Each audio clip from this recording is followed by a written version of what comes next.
哇，声音听起来非常的有科技感，听一下啊，尤其听那最后那一下，咚。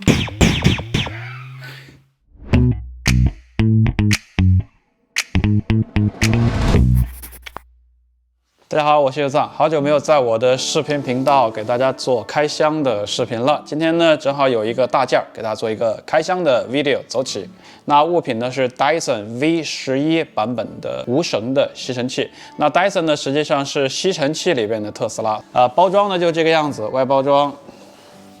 这台是叫做 Dyson V11 Twice the suction of any cord-free vacuum， 它是目前市面上你能找到的无绳吸尘器里边吸力都要在它们2倍之上的一个吸尘器。那废话不说了，直接开箱。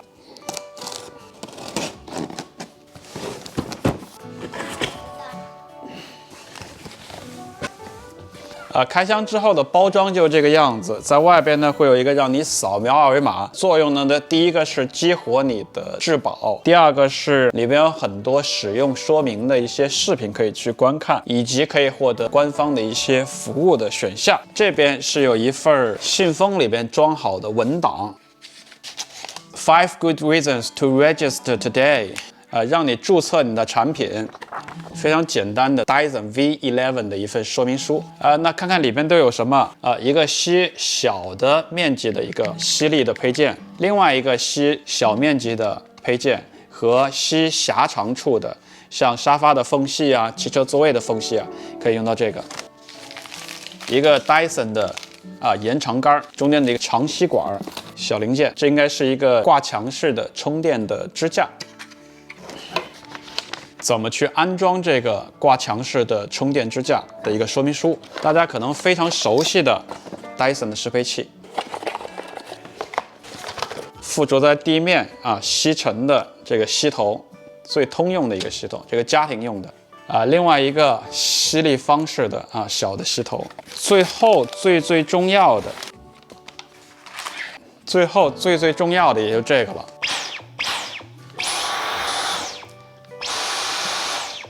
哇，声音听起来非常的有科技感，听一下啊，尤其听那最后那一下，咚。那我自己是没有用过这个 V11这个版本，我们家那个 Dyson 的吸尘器的主体呢，比这个大概要小一半。另外呢 ，V11这个版本呢，后边有一个液晶屏幕的一个设计，那这个可以更好的让你看到吸尘器在工作的一个状态和一些指示的信息。后面有个电量的显示的功能，那它会显示你还剩余的吸力的时间，并且会以读秒的方式再往下倒计时，而且在用的时候呢，也可以在3档之间切换选择经济省电的、中等的、疯狂吸力模式，非常的直观化，你完全可以知道自己还可以工作多久。25.2伏3600毫安时的一个官方的一个电池，那实际上在淘宝也好，在 Amazon 上也好，也有一些第三方的电池可以让 Dyson 的电池的续航变得更持久。开箱跟大家分享一下这款 Dyson V11的新的吸尘器。那它的售价呢，在加拿大我们是在 London Drugs 买的，它的售价是899加币，5000块钱人民币的样子。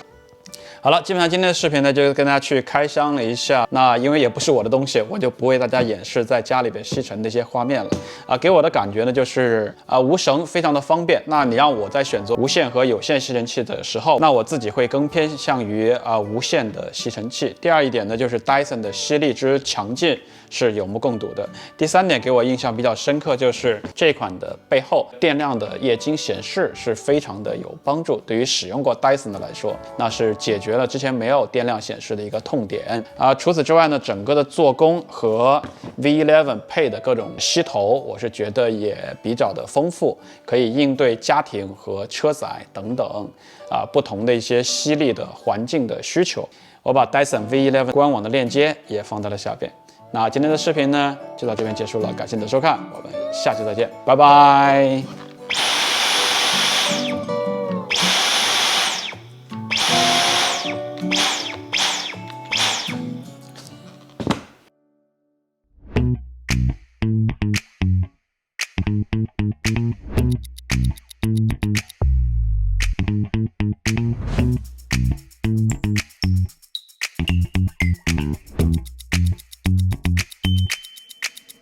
拜。